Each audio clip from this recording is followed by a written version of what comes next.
So in this video I'd like to show something really cool that you've probably never seen on the PBS server.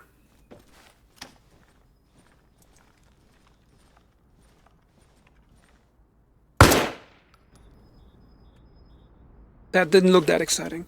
However, this was house-to-house fighting in Montagnac. That's something you never get on a server that runs the full Everon map. And I noticed that when I was playing on a smaller server that ran only the Everon North map. But on Everon North, the cap area is distributed in this area. And paradoxically, Montagnac is not a capital area. However, Gravette is, and Province is, and Figuerie is. And players take the straight line to the enemy. Then the natural meeting area would be somewhere in Montagnac.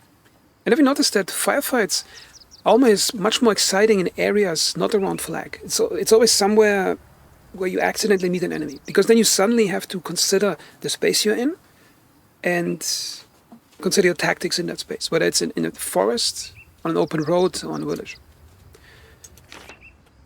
And I think it's two problems. The first problem is that the way flags are placed.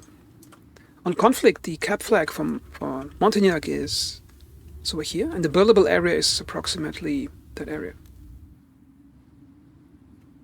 And that's why I call this video Tent Deathmatch. When you're fighting over Montagnac, you're never fighting house to house over here. You're always going to a tree line next to a tent. And it's the same for every area in this game.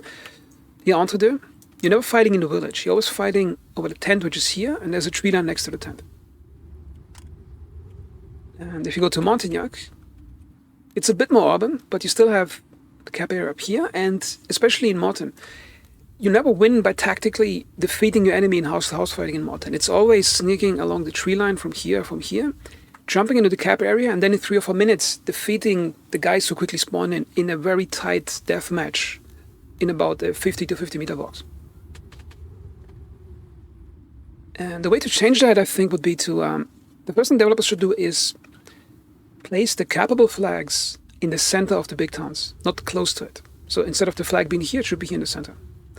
And the second thing they should do is increase the buildable area so it covers a larger area. So the radius is about 400 meters. So you can build in this entire area. Now, it may appear too big at the beginning, but consider this. If you're defending Mortain, what you then could do, you could place roadblocks here, put a bunker up here. You could actually incorporate the combat area around the flag and build defenses around it. Because if you have small build areas, then the areas always inevitably end up as small packed tent cities because the players have to use the space efficiently.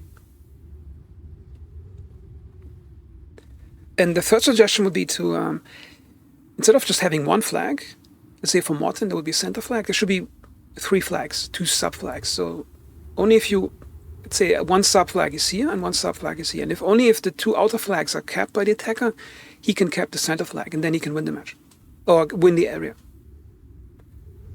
Because it would avoid the problem of players just sneaking to the main tent and avoiding the most combat area.